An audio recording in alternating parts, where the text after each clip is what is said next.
Sa kabila ng pagtaas ng presyo sa ilang pangunahing bilihin, ang presyo naman ng pulang sibuyas, malaki na ang ibinaba. Si Rod Lagusat sa Sentro ng Balita, live. Angelique, ilang mga pangunahing bilihin ang tumaas ngayong Pebrero, kabilang na dyan yung kamatis at bahagya naman pagdating sa bigas. Pero malaki ang ibinaba naman sa presyo dyan sa may pulang sibuyas. Sa datos ng Philippine Statistics Authority mula sa second half ng January ngayong taon, 21 mula sa 34 na binabantayang agricultural commodity ang nagtaas ng presyo. At ang pinakamataas ang itinaas ay sa national average price ay ang kamatis. Noong second phase ng January, nasa 78 pesos per kilogram ang presyo nito kumpara sa 102 pesos per kilo na mas mataas ng 24 pesos. Paliwanag ng Department of Agriculture, nagkaroon ng kakulangan ng supply sa kamatis. May mga lugar dito sa Southern Tagalog na naapektuhan ng, bagamat may El Nino, may mga lugar doon na naapektuhan ng ulan. And then dito sa Nueva Ecija and parts ng Central Luzon, nagkaroon ng reduction ng area na tinaniman ng kamatis.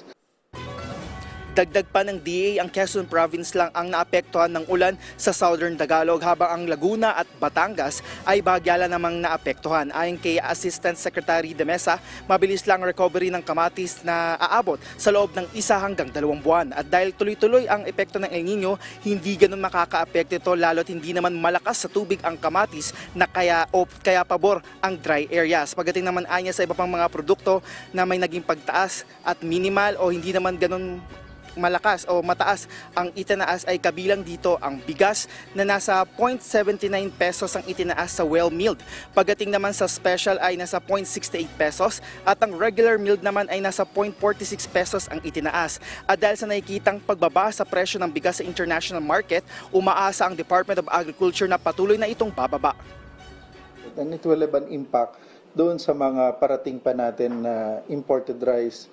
At tatiming din na mag-harvest tayo or nag-start tayong harvest, magpipik yan March, April. Base doon sa presyuhan ng farm gate na in-approve ng NFA Council na 19 to 23 pesos para sa dry, makita natin na posibleng bumaba at bumalik sa 40 peso na level.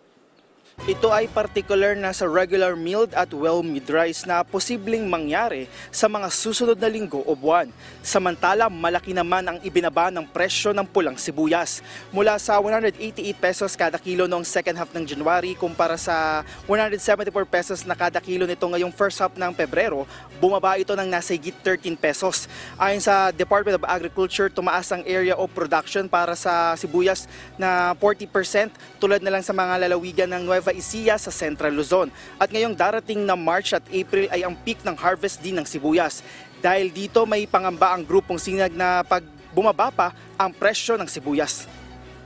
Inuunahan na ngayon yan ng BPI at saka ng high value natin at saka ng ating AMAS na magkaroon ng market linkages. May tie up ngayon sa ating mga kadiwa and hopefully doon sa iba pang bagsakan natin sa Southern Tagalog, doon pa sa ibang area na nangangailangan din ng sibuyas. Angelique, ayon sa Department of Agriculture, nakikita nila dito mula sa datos na ilabas ng Philippine Statistics Authority na may stability sa karamihan ng presyo ng mga agricultural commodity. Ito ay dahil nakita nila na yung naitala ay hindi naman ganun ang itinaas, particular dito sa mga pangunahing bilihin. Angelique. Okay, so Rod, may assurance ba ang DA na magpapatuloy itong magandang supply ng sibuyas? Dahil sinabi mo nga 40% ang nadagdag sa supply natin.